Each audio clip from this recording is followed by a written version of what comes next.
Hey friends, Alessandra here, and we are with our new urban worm bag setup inside. It is going to be so exciting. We are feeding our worms for the very first time today in this new setup. I'm stoked. I hope they're doing okay, and I'm really excited to be restarting our vermicomposting experience all over again, indoors in Colorado with seasons and stuff.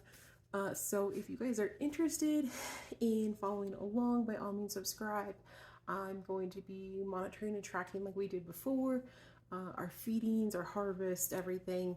We're going to be starting with our urban worm bag this time right now, and then once that gets up and going, we'll be using our hot frog composter again for our breeder bins. So hopefully that'll be fun. But we're starting our very first feeding today off with the 2,000 pound, or could you imagine 2,000 pounds of worms? 2 pounds slash 2,000 worms that we ordered from Uncle Jim's Worm Farm. They've been in for about 3 nights now. They've had a night light on them. Last night they didn't have a night light on them, and we still haven't had any escapees. So I'm feeling good about this, and I'm sure they're hungry, so we're gonna get them fed. Okay, let's get into it. Wally's over here checking out our food while we wait. This is a formerly pineapple ring container, 12 ounces.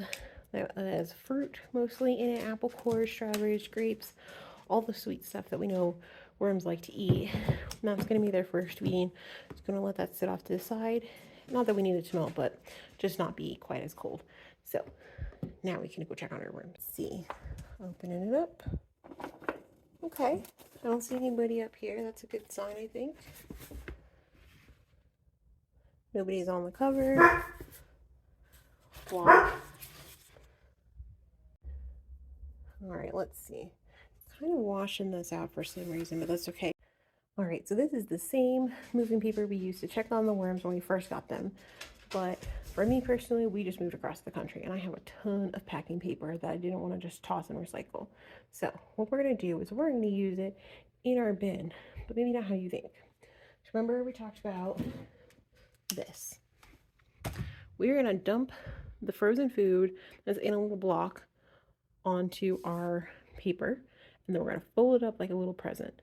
And that is what is going to help keep a few things going. One, we're freezing the food, which for those of you who are new, I love freezing the food beforehand, especially for my indoor composters when I have my hot frog, because even if you can't see it, there's a lot of times fly eggs or just eggs of all sorts of different creepy crawlies that we don't want in our bin.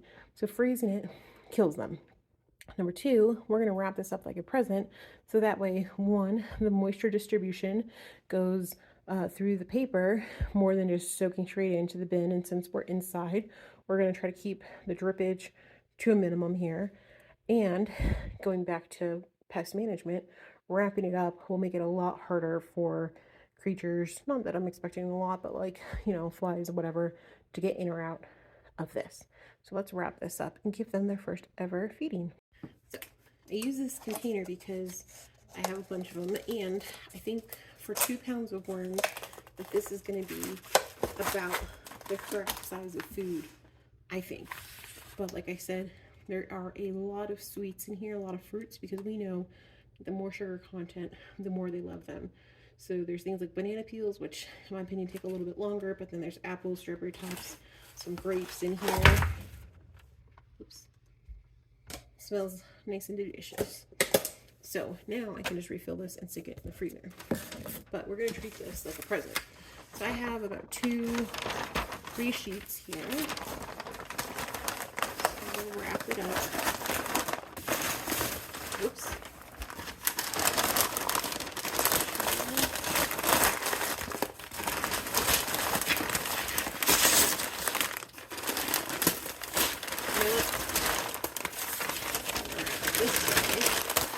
So that's even on both sides, so not one side gets more covered than the other. And so, especially for our new bin, where one, I don't know where all the worms are, and two, we don't have a good plan or system in place, I can put something completely frozen like this in and not have to worry about freezing them or changing the temperature too much, because we obviously don't want to make them uncomfortable. So this will take its time to frosting, the moisture and coolness will disperse through here, and I think we'll be good to go. So let's get this in the bin. All right. Sorry for the shaky camera for now. We'll get a mount or something in here soon. We're just gonna put this right in the middle. Right in the middle where we put the worms originally. They aren't there now. The dried out coconut coir is still there. So this will help bring some moisture to the area. And then we'll go ahead, cover it back up. Because this is damp. This is damp. Not really, but it's got some moisture to it. We'll put our big cardboard cover down. We'll seal it up. And I think we're gonna give them probably a week.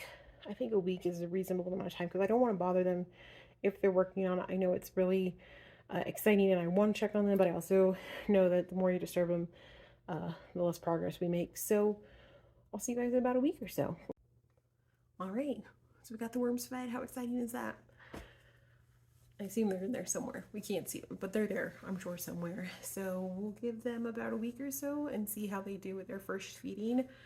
If you are new and trying out an urban worm bag or really any vermicomposting thing and you're not sure how much to feed or when to feed, I definitely recommend checking out my previous videos that I've shared about what tips and tricks I've learned from my first year or two vermicomposting. But you cannot go wrong with freezing them and using things like paper towel rolls or toilet paper rolls to start with, especially if you only got like maybe 500 worms to start with.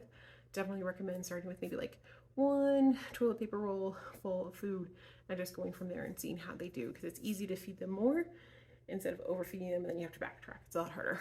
But I will be sharing my experience again with you guys, and so if you have questions or recommendations, by all means, I love learning from you guys and you always have so many smart ideas. So let the adventure continue. All right, friends, until next time, I'm Alessandra. Thanks so much for hanging out with me today. Bye.